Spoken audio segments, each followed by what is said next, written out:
National Broadcasting Company presents Dick Powell as Richard Diamond, private detective. Walk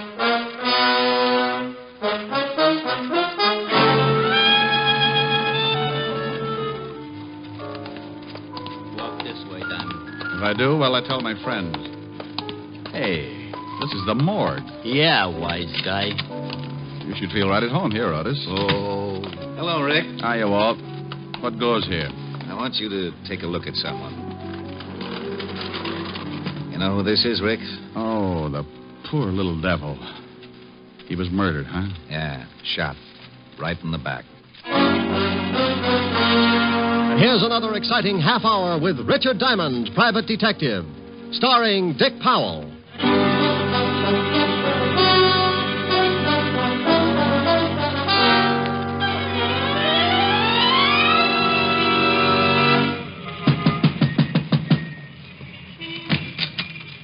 Yeah, you want something? How do you do?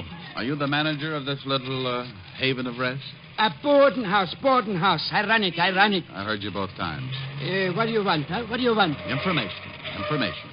Your move. You nuts or something, huh? You nuts? I'm looking for a girl. What's the matter? Read the sign. It says rooms for rent. Rooms.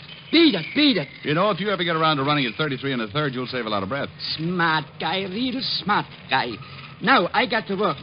Wait a minute. Now, wait. Here's $5 if you can tell me about a girl named Elaine Tanner. For $10, I couldn't tell you a thing. Don't know her. She lived here? So it's a secret from me, a secret. Now... Here. Take a look at the snapshot. A man and a girl. Do you know the girl? Mister, I got maybe 10, 20, 30 different people every month. They come, they go, they pay rent. That's all I care. They pay rent. All right. Did this girl ever pay rent here? Maybe I remember her face. I never remember no names. Is anybody living in her room now? Why you want to know? Huh? Well, I'll tell you a secret, Bud.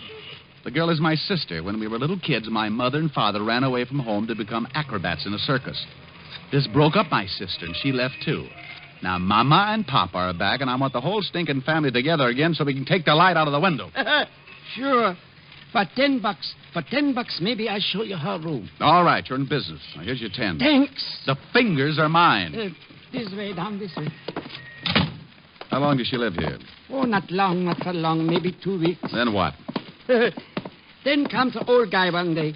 Yeah, an old guy, and... And what? She goes away with him. And you know what else? Yes, I know what else. The old guy was the same guy in the snapshot I showed you a minute ago. He was with a girl. Sure.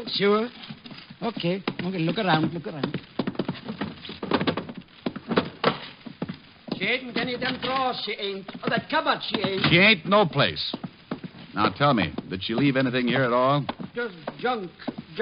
Newspapers, magazines, newspapers. So she was a bookworm. Well, okay, I guess that's it. Let's go.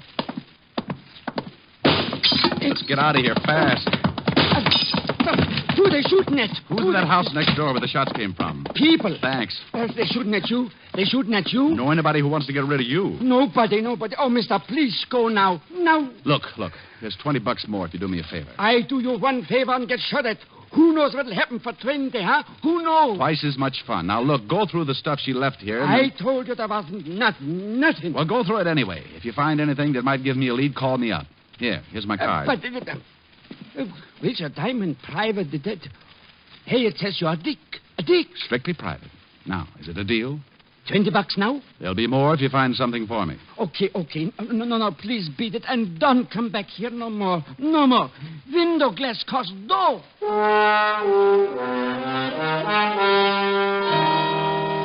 I knew it wouldn't do me any good to look at the house where the shots came from, because whoever played me for a clay pigeon would get out fast. Now, only one person knew I was likely to visit that boarding house, the man who sent me there. And his name was Morris Clinton. Vocation? Multimillionaire. Avocation, or hobby? Wolf. And an old one at that. But why should he take a shot at me? Thinking like that, figured out to a heart-to-heart talk with Clinton, so I went to see him. But if he knew anything, he played it straight. Shoot at you? But that's ridiculous. Well, I agree, Clinton, but look at my side of it. This morning, you sent your chauffeur to my office to bring me here. Then you hired me to find a girl for you. A girl named Elaine Tanner. And she wasn't there. Right. She wasn't there. Just an empty room in a boarding house. That's all the information I could give you about her. I'll even buy that. I've worked on less information before, but here's my point, Mr. Clinton. I was shot at. I'm used to it, but I don't like it. I told you, I know nothing about that. Believe me, Mr. Diamond, I know nothing about it. I do believe you. We'll just say someone doesn't like my poking around that boarding house. Have you got any idea who that might be? No, I haven't. I swear it. Okay. I'll wrap it up right now. As I said, I've been shot at before, but you've been so pleasant, Mr. Clinton. From here, the price goes up. You don't want to go on with the case? Not at these prices. All right, forget it then. I gave you $100 this morning. Keep it. And forget you ever saw me. Oh, you're so sweet. It'll be a pleasure. Diamond, just a moment. Yeah? What has happened is between you and me. Oh, yes, but yes. Oh, I will have to report those shots. What? Sure. The police don't like to have people taking pot shots at each other. It makes for confusion in a big city. Wait, Diamond, wait. Something else, Mr. Clinton? I have my own reasons for not wanting anyone else involved in this. I'm sure you and I can come to an agreement. Oh, well, it's just possible, Maury, that you and I may not see wallet to wallet. What would you say if I offered you $1,000 bonus to keep on the case? Offer or suggestion? I'll make it a deal. Put it on paper. A check. Can I trust you? Okay, Clinton, if you feel that way about it. Post date the check. A week from today. If I don't show up with Elaine Tanner by then, the check is yours again. Uncashed. Very well. Here you are. Thanks. So long, Mr. Clinton. I'll keep in touch. Where are you going now? Back to my office to wait for a phone call from the little guy at 118 Parker Avenue. Oh. Well, hello there. Did you hear everything you wanted to? I beg your pardon, sir. I was just coming in to ask Mr. Clinton if I should drive him anywhere this afternoon. Oh? Christopher, come in here. Right away, Mr. Clinton. Excuse me, Mr. Diamond. Yeah, sure. So long, Christopher. The minute I left Clinton and Chris, I began to get that lousy feeling again. The only thing that made me feel anywhere near normal was the thought of the $1,000 that would be mine in 7 days. For $1,000, I'd stand up for target practice for the big mole. I didn't have much to go on, just the knowledge that old man Clinton wanted me to find Elaine Tanner and that somebody, who up to now had proved to be a bad shot, didn't want me to find her. With that peaceful thought in mind, I sat in my office hoping for a call from the little manager of the boarding house on Parker Avenue. I'd been waiting about an hour, and then... save your knuckles and use a fire axe. Come on in. Hello, Mr. Diamond. Well, Christopher. All your driving finished for the day? Mr. Clinton sent me to see you, Mr. Diamond. This is the second time today. What's he trying to do, make dear friends of us? Not exactly, Mr. Diamond. He wants that check back. What? He's changed his mind. Oh, from what I know of him, it needs it. He wants to call off the whole thing. Something happened. Elaine Tanner show up? No. Oh, and he sent you to get the $1,000 check back.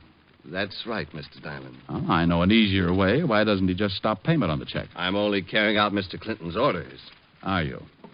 Why do you ask that? It seems a little offbeat, Chris. This morning he hires me, then he fires me, then he hires me, now he fires me. Monotonous, isn't it? May I have the check, Mr. Diamond? Not before I call Clinton and ask him a few things. You just don't seem to understand, do you? I want Mr. Clinton to explain. Take your hands away from that phone. Oh, gun, huh?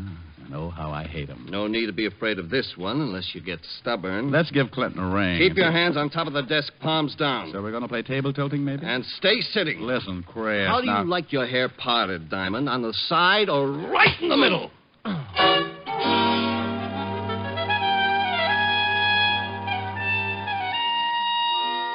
When I opened my big blue eyes, my office was dark, and the neon light on the hotel across the street flashed the news that it was dark outside, too. I'd been out cold for a long time. When the room stopped spinning, I reached out, grabbed a piece of it, pulled myself up, went to the water cooler, splashed myself alive. I started toward the light switch when... This time I was going to be ready. I got behind the door and waited.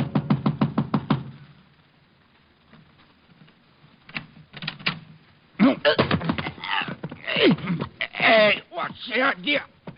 Hey, let go! Oh, for the love of Mike Otis. Sergeant Otis. Well, who you expect? Gorgeous George, maybe?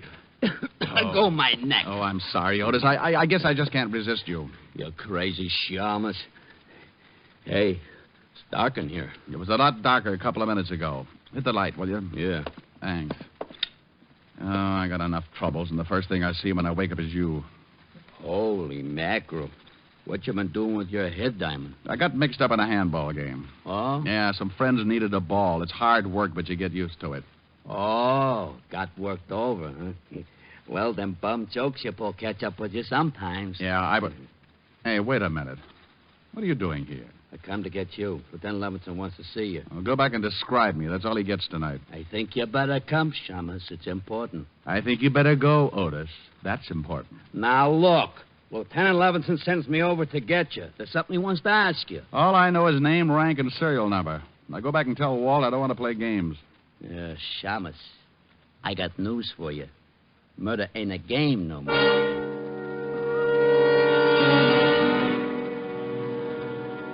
That's all Otis would tell me, but I didn't like the way he kept looking at me all the way to see Levinson. Then we got to headquarters, not to Walt's office, but down the long marble corridor that led back to other places. He wants me to bring you back here, Diamond. Where to? The morgue. The morgue? Yeah, you heard of it. I've heard of it. What's this all about? You'll see. In here, Shamus. Lieutenant. Back here, Otis. Come on, Diamond. Hello, Rick. Well, how's the other head look?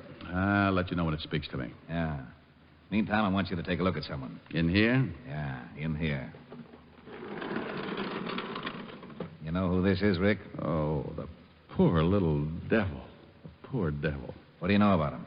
Well, he was manager of a boarding house, cheap walk-up on Parker Avenue. That we know. What else? He was murdered, huh? Shot right in the back. Hmm. Rick, unless I knew you were tied in, I wouldn't have you here. You want to talk about it? Somewhere else, Walt. Sure. Come on. Before I answer any more questions, Walt, how'd you tie me in? He had one of your business cards in his hand. He was shot while he was standing at the phone in the hallway of that boarding house. Did he call you, Rick?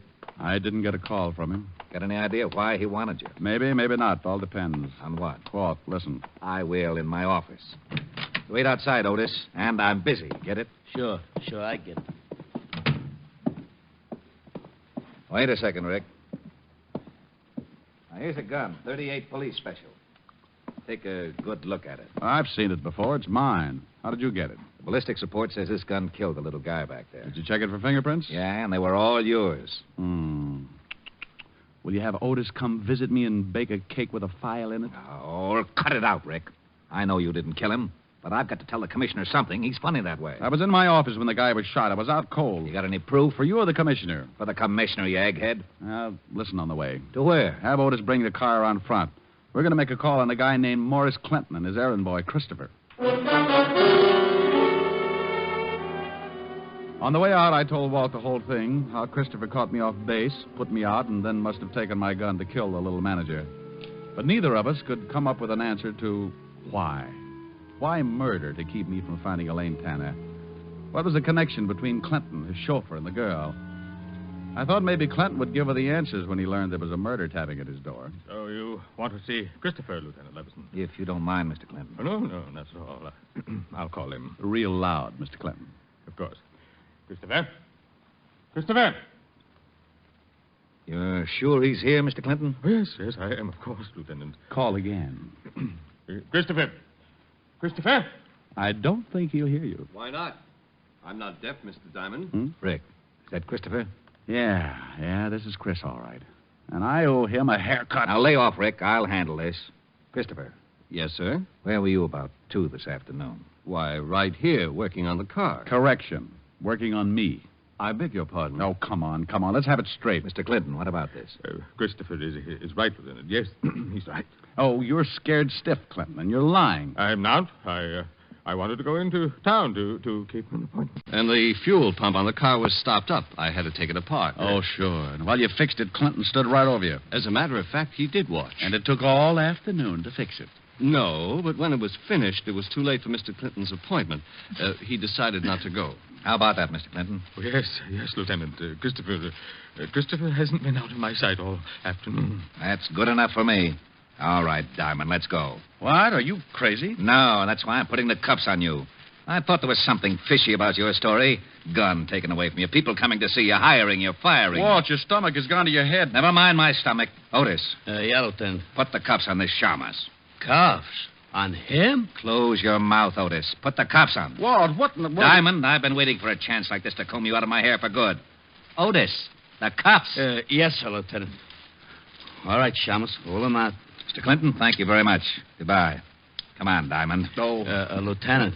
Otis, I told you to close your mouth. Oh, I gotta breathe. Oh, shut up and come on. Walt. Outside, Diamond. Get going. You big bubblehead. What's the idea of making like a cop with me? I kind of liked it. How'd I do? What? Good performance, eh? Good Oh, you big ham. You great big ham. Well, Lieutenant, are we going to put the shamus in the jug? Shut up, Otis. Take the cuffs off him. What? Here, Otis. Start working. Oh, You're right, Rick. Clinton was scared stiff, and for some reason he backed Christopher's alibi. Walt, I've got an idea. You better have. If I don't have something to tell the commissioner, I'll have to give up my ideas about a pension. I'm going back to that boarding house. Why? Well, the manager was going to call me. It's just possible he got a hold of a lead on Elaine Tanner, but Christopher killed him before he had a chance to tell me. Well, that makes sense. Have you got a man there? Yeah, a half. Oh, good. I'll see you later. Rick, All right. please. For the sake of my stomach, don't slip up. You're my only suspect without an alibi. Thanks, Walt. See you later. Yeah. Oh, Walt. What? Bottoms up on the bicarbonate.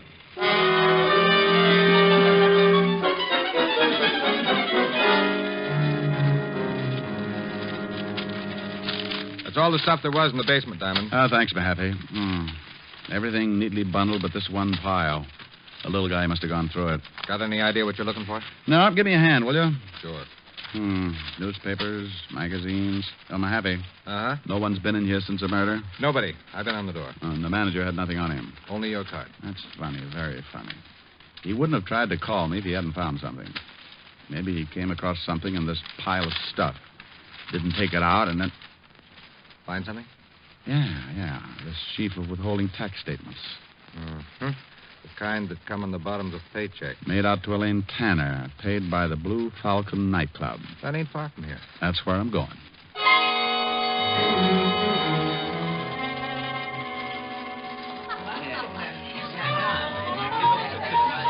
Yeah, sure. Now I remember a kid that named Tanner. Yeah, used to work here in the line. Thanks, bartender. Where's she now? Well, Mr. Me, I know from nothing about her, but she was good friends with one of the dolls in the line, gal named Gladys. Where can I find this Gladys? Dressing room, straight back, turn left. And knock on the door, huh? What for? They dressed that way for the show anyway. I'll keep both eyes closed. Sure, straight back like I said, then first turn left.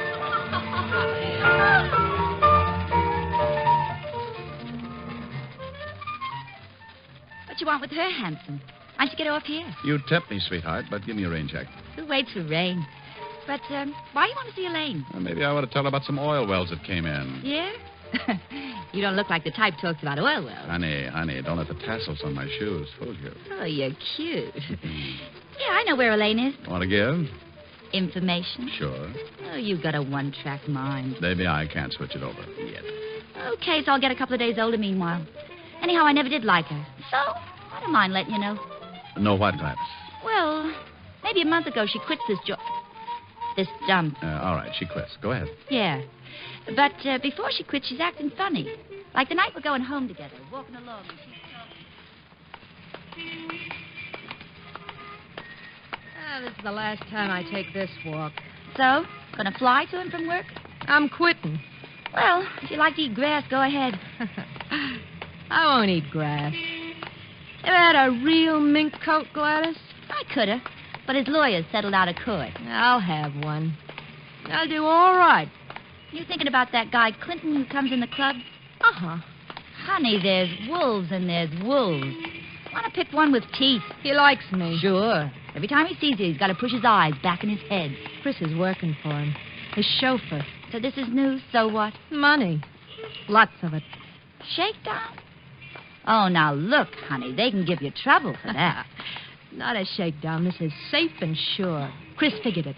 He figured it, and I... And what? Nothing. Just forget it. Come on, let's get some coffee.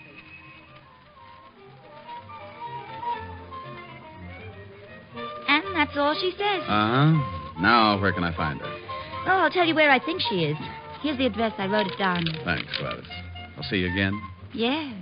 See more of me. Is that possible? This costume's for the first show. We save up for the second. I'll be here for the last show. Oh, what you said. So long, handsome.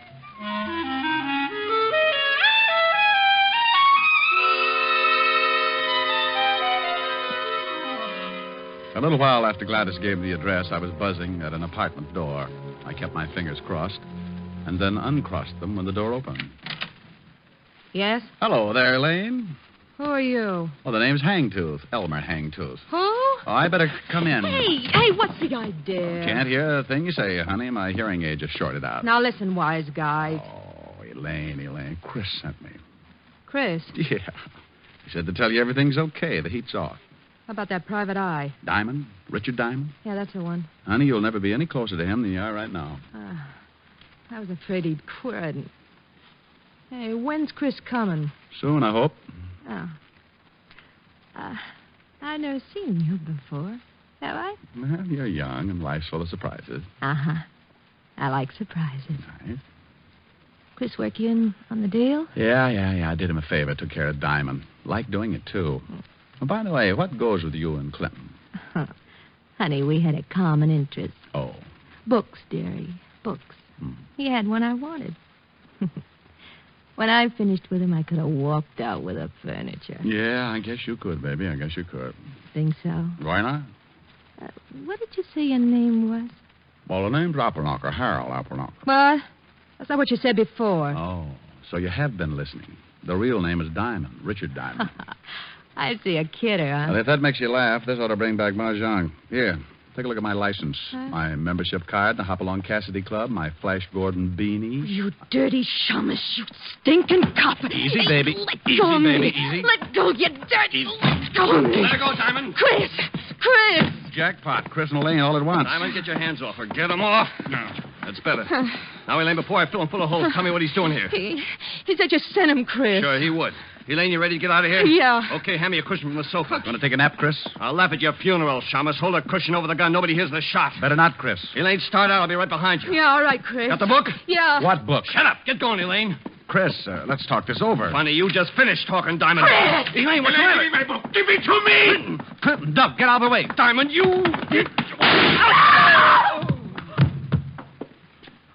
Chris. Well, I owed him that partner's hair. Chris. It's all right, Elaine. Just creased.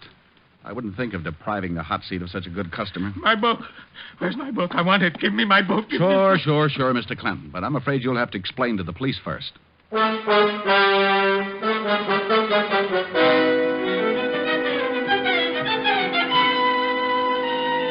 telephone call to the 5th Precinct brought Walt and Otis to my rescue.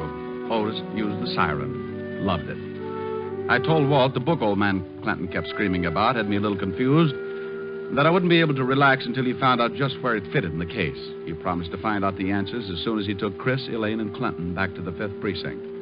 I told him to call me at Helen's. Rick, what about that check for $1,000? Is it any good? Well, the check's post-dated. I doubt if Mr. Clinton will honor it now. It's too bad. We could have celebrated. So all you got for your trouble was $100 a day in expenses. I'll get it. Grant's Tomb, the general speaking. Rick? Yeah? Walt? Yeah. You sitting down? Why? You can tear up that check Clinton gave you. He won't honor it. He's mad about having to go to jail. Oh, I was way ahead of you about the check. Why did Clinton go to jail? What did he do? You know that book he was yelling about? What about it? Well, it's an original Sir Francis Bacon manuscript. How would you know? I hate to admit it, but Otis told me what it was. You know, Otis is excuse me, Lieutenant. It's bibliophile. Shut up, hammerhead. Okay, so I work for nothing. Rick. Yeah? The book was worth $30,000. It was stolen 18 years ago from the Fine Arts Library in Washington. Old man Clinton bought it from a fence. That's why he couldn't go to the police. Oh, so Chris and Elaine hijacked it, huh? Probably had a sale for it. Yeah, Rick, there's a $1,500 reward for that book. So what? It's yours. Hey, wait a minute, Walt. Helen, put your ear next to the receiver. Oh, all right. Walt, say that again. Say what again? What you just said. Did I say anything? Well, sure you did. Are you sure? Oh, now cut it out, Walt. Say it again about the reward. Oh, that. There's a $1,500 reward for the book. Thanks, Walt. Bye. Bye. Well, baby. Well, we're going to celebrate after all. $1,500. Oh, Rick, that calls for a real celebration. Sure. Well, don't go away, darling. I'll be right back. I won't be long. Oh, Rick, there's a new song on the piano. Why don't you try it? Okay, I set my pajamas and put on my prayers. Well, that's pretty silly, but... My baby kissed me goodnight, and I am glad to relate that by the time I got home, I was feeling great. I climbed up the door and opened the stairs. I said my pajamas and put on my prayers. I turned off the bed, crawled into the light, and all because you kissed me goodnight. Next morning I awoke and scrambled my shoes. I shined up an egg, then I toasted the news. I buttered my tie and took another bite, and all because you kissed me goodnight. By evening I felt normal, so we went out again. You said goodnight and kissed me. I hurried home, and then I climbed up the door and opened the stairs. I said my pajamas and put on my prayers. I turned off the bed, crawled into the light, and all because you kissed me goodnight. By evening I felt normal, so we went out again. You said goodnight and kissed me. I hurried home, and then I lifted the preacher, called up the phone, spoke to the dog, and threw your ma a bone. 'Twas midnight, and yet the sun was shining bright, and all because you kissed me good night. Oh, that was lovely, Rick.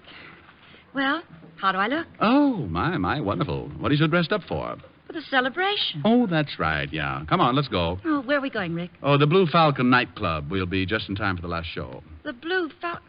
Oh, but why pick that place? Oh, but they've got a wonderful floor show. Yes, but the costumes are... well, they're nothing. Oh, what you said.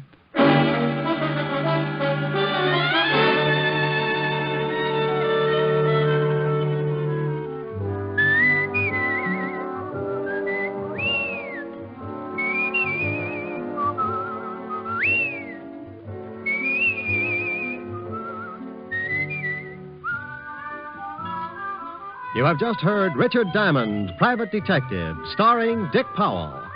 Ed Begley played Lieutenant Walt Levinson. Also in the cast were Wilms Herbert, Francis Robinson, Ted Osborne, Gene Bates, and Paul Dubov. Music was under the direction of Frank Worth. Today's show was written and directed by Russell Hughes. Dick Powell currently may be seen in the motion picture version of the best-selling novel, Mrs. Mike.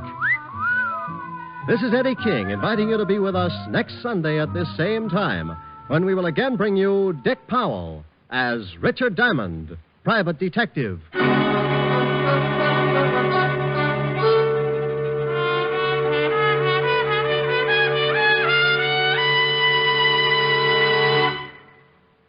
What's on NBC today? Ezio Pinza, dynamic singing star, plays his first starring dramatic role today on Theater Guild on the Air, with Madeline Carroll and Linda Darnell co-starred. And you'll also want to listen to the Phil Harris Alice Faye Show and the Adventures of Sam Spade right before Theater Guild. Don't forget, Ezio Pinza on Theater Guild on the Air today. It's all great entertainment today on NBC. Your tune for the stars on NBC.